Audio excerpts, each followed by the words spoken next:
없으면 있는 데서 가져다 주신다는 제목으로 첫 번째 말씀을 전하겠습니다.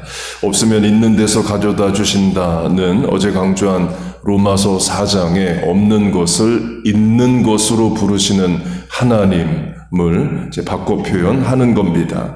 어제 이사야 본문 위에 하나님이 광야 사막에 백합화를 피게 하시겠다 말씀하시면서 광야 사막에 원래 없는 레바논의 영광과 갈멜과 샤론의 아름다움을 주겠다 하십니다. 현실 광야 사막에는 없는 것들이에요. 그러나 주시겠다 말씀하셔요. 곧 그 말은 없으면 있는 데서 가져다 주시겠다를 말합니다. 헤롯 왕이 예수님의 탄생을 알고 죽이려고 합니다. 그래서 아기 예수님과 마리아 요셉이 이집트로 피난을 갑니다. 원래 마리아와 요셉의 계획은 베들레헴에 가서 호적 레지스터를 하고 다시 고향 나사렛으로 돌아가는 겁니다. 나사렛에서 베들레헴까지 갔다가 오는 것을 20일로 잡으면 약 20일 정도의 체류 비용, 돈 정도를 가지고 갔을 겁니다. 그런데 헤롯 왕이 죽이려 해서 이집트로 피난을 가고 일정 기간을 거기서 살게 됩니다. 그렇게 이집트에 가면 거처가 있는 것도 아니고 아는 사람이 있는 것도 아니고 일거리가 있는 것도 아니죠. 그래서 하나님 어떻게 하시느냐? 동방박사를 보내서 황금, 유향, 모략을 예수님께 드리게 하십니다. 물론 신학적으로는 황금은 예수님의 왕되심, 모략은 예수님의 십자가 예비를 예비하는 등으로 해석할 수 있습니다. 그런데 현실적으로 황금은 현금이고 또 모략과 유향은 팔아서 현금화할 수 있는 현물입니다. 장차 이집트에 가서 일정 기간 피난 생활을 해야 되는 요셉 마리아 아기 예수님 가정에 하나님이 생활비를 보내주시는 차원도 되는 겁니다. 그런데 이스라엘 안에서 이스라엘 사람이 예수님의 피난 자금을 도와준 게 아니라 멀리 동방에서 온 사람들이 그 가정을 돕습니다. 성경학자들은 동방을 지금의 이라크나 이란, 성경의 용어로 하면 바벨론이나 페르시아로 봅니다. 근거는 다니엘과 에스더로 대표되는 유대인들이 바벨론과 페르시아를 살았습니다. 그래서 메시아 사상 또 유대인의 왕에 대한 개념이 바벨론과 페르시아 지역에 영향을 미쳤을 것이다로 해석을 합니다. 곧 이스라엘 안에서 아기 예수님 가정에 이집트 피난을 도울 자가 없으면 멀리서 바벨론, 페르시아, 에서라도 불러다가 그 가정을 도우신다는 겁니다. 없으면 있는 데서 가져다 도와주신다 이에요. 같은 차원을 한국 역사로 하면 조선 선조 때에 임진왜란이 일어납니다. 일본군은 당시 서양 무기인 조총, 총을 들고 침략합니다. 조선은 그런 총이 없었습니다. 근데 사야가라는 일본 장수가 3,000명의 조총 부대를 들고 가지고 조선에 왔고 그중 500명의 부하들과 같이 투항, 귀화를 합니다. 선조가 김충선이란 한국식 이름을 부여하고 조선 군대가 돼서 일본군과 싸웁니다. 임진왜란 끝나고 그 김충선 사야가는 조선의 조총 기술을 전합니다. 정유재란이 일어났을 때도 그 사람은 조선 군대로 일본과 싸웁니다.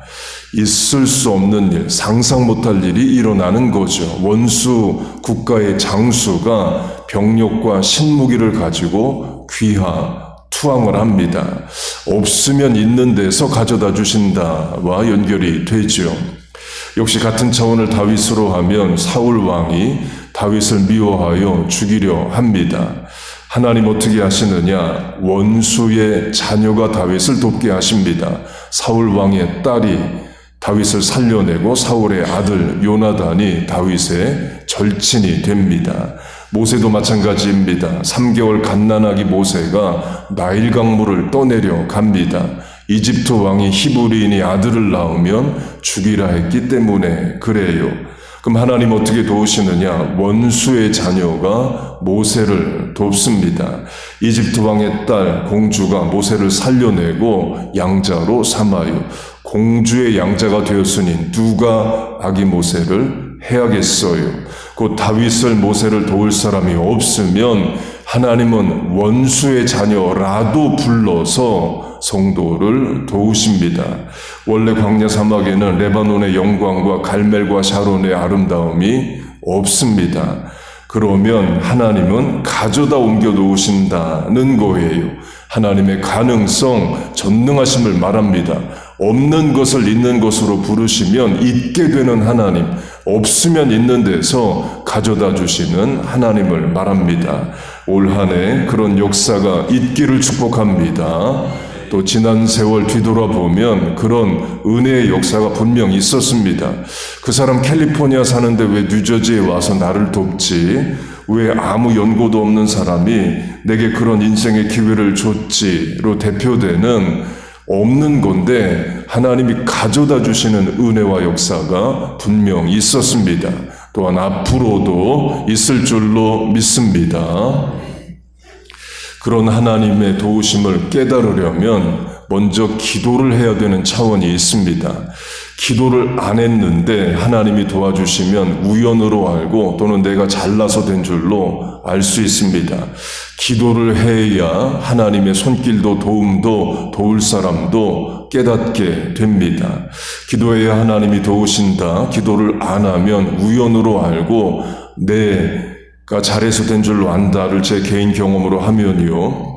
저는 만 3살 때 죽을 병으로 이제 의학적 사형 선고를 받았습니다. 전형적인 한국 간증으로 어머니가 살려주시면 목사 만들겠다 해서 목사가 됐습니다.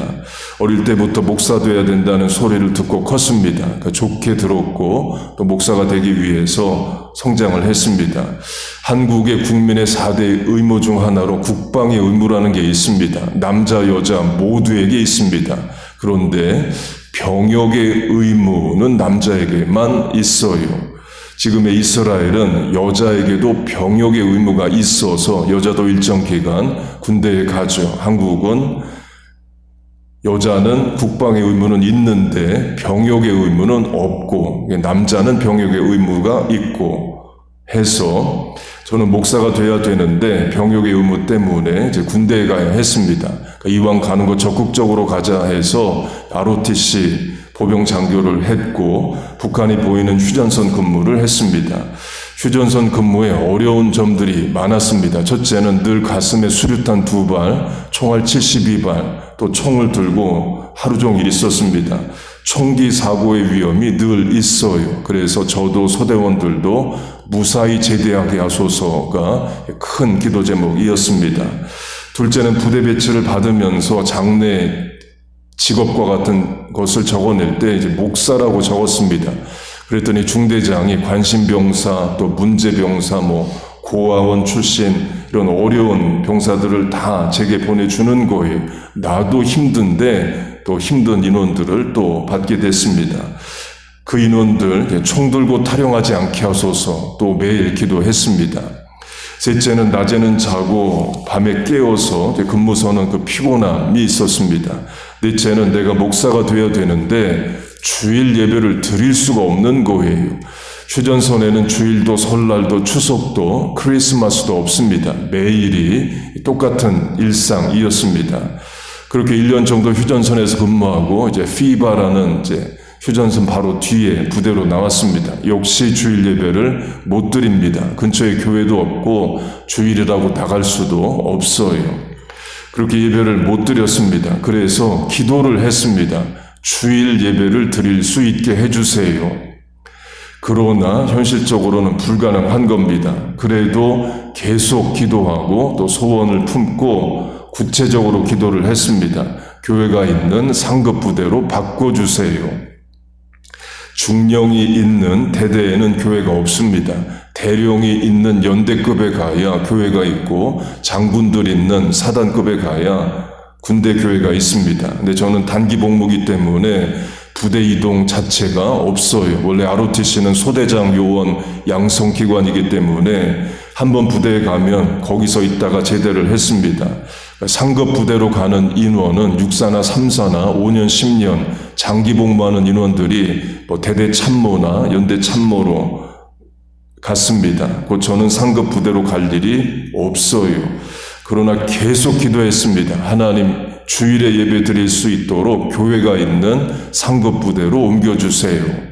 그것도 대령이 있는 연대도 아니고 별 2개 장군이 있는 사단도 아니고 아예 내 부대 마크가 달라지는 별 3개가 있는 군단으로 보내주세요 라고 기도를 했습니다.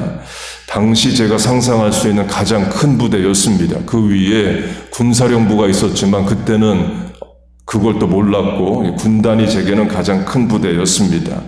중령이 있는 대대로도 못 가는 인원인데 아예 부대를 벗어나는 군단으로 보내달라 계속 기도를 했습니다. 그렇게 기도하다가 포기했습니다. 왜냐하면 될 수 있는 일이 아니기 때문이에요. 그리고 몇 달 동안 또 아무 일도 안 일어났습니다. 그래서 기도를 포기했고 하나님이 원망스럽지도 않았습니다. 원래 안 되는 일을 내가 기도했기 때문에 그래요. 그리고 이제 군단으로 보내달라는 기도, 내가 그런 기도를 했다 자체를 잊어버리고 또 하루하루를 살았습니다. 네, 어느 날 연락이 왔어요. 군단 연락장교, 리에이전 아피서로 가라는 겁니다. 연락장교라는 게 있는 줄도 몰랐습니다. 그래서 군단에 가서 5개월 파견 근무를 하고 다시 휴전선 돌아와서 제대를 했습니다. 강조점은 제가 교회가 있는 상급 부대, 그것도 군단으로 보내달라고 기도를 안 했는데 군단 파견을 가게 되었다면 어찌 이런 일이 참 신기하네, 그 정도 생각을 했을 겁니다. 그러나 기도가 선행되었기 때문에, 먼저 그 기도를 했었기 때문에 이건 하나님의 응답이구나를 깨달았습니다.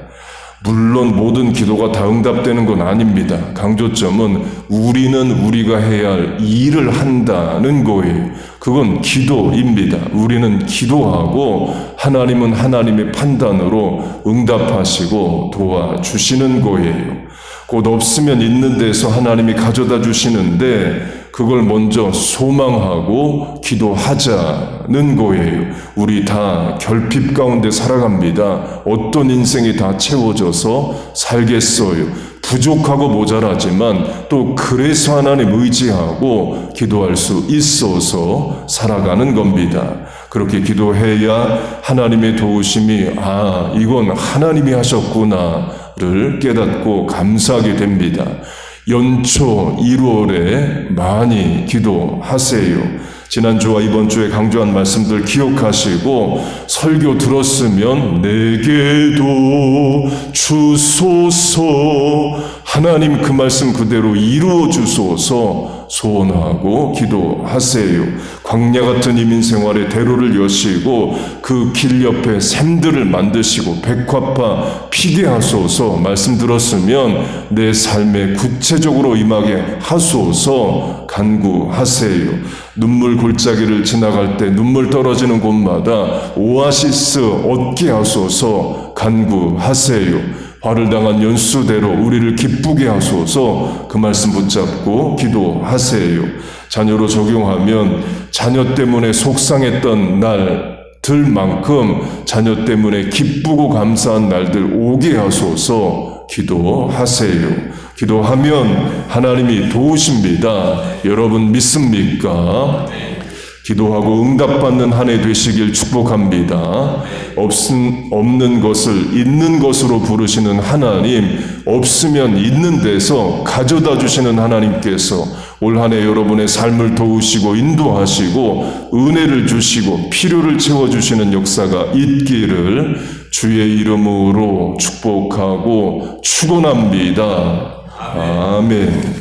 우리 같이 찬송하고 주신 말씀 붙잡고 기도하겠습니다.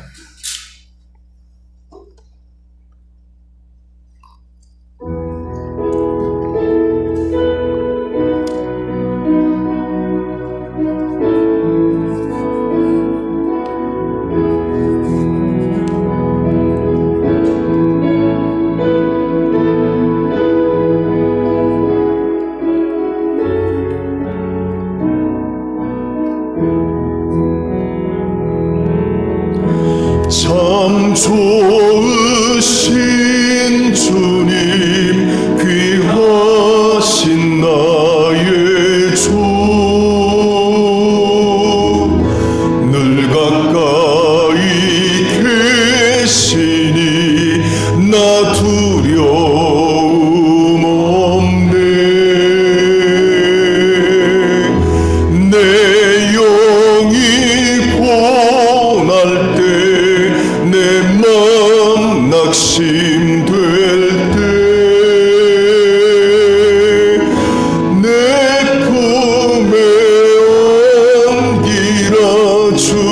말씀하셨네. 광야 같은 세상 주만 의지하며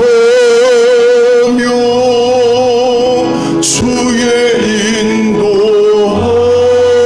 인도하심 날 강건케 하시며 주의 사랑 안에서 살게 하소서. 주만 의지하리 영원토록. 아멘. 우리 같이 통성으로 기도하겠습니다. 하나님 아버지, 살려고 하나님 앞에 나왔습니다. 올 한 해의 모든 삶의 길에, 인생의 만남에 감당해야 될 과업에 하나님 함께하여 주시옵소서. 부족하고 모자란 인생을 채워주옵소서. 넘어진 인생을 일으켜 주옵소서. 늦어진 인생을 선착케 하여 주옵소서. 병든 인생을 치유하여 주옵소서. 광야 같은 이 인생활 시온의 대로를 여시고 그 길에 샘들이 터지고 백합화 열리는 역사가 있게 하여 주옵소서. 하나님만이 하실 수 있는 전능의 일을 우리에게 행하여 주옵소서. 화를 당한 연수대로 우리를 기쁘게 하시고 눈물 골짜기를 지나가는 곳마다 못이 터지게 하여 주옵소서. 하나님을 믿습니다. 소망합니다. 의지합니다. 간구합니다. 부르짖습니다. 주여 우리를 도우시고 역사하여 주옵소서. 부모가 할 수 없는 일들을 행하여 주시고 하나님만이 하실 수 있는 일을 우리에게 보여 주시옵소서. 하나님, 이렇게 기도하고 살 수 있어 감사합니다. 하나님이 우리의 아버지가 되심을 찬송합니다. 그 하나님 오른손 붙잡고 전진하게 하시고 도전하게 하시고 일하게 하시고 하늘의 문을 여시고 은혜와 복을 열어 주시옵소서. 주여 은혜를 주옵소서. 주여 은혜를 주옵소서. 아버지 도와주시옵소서.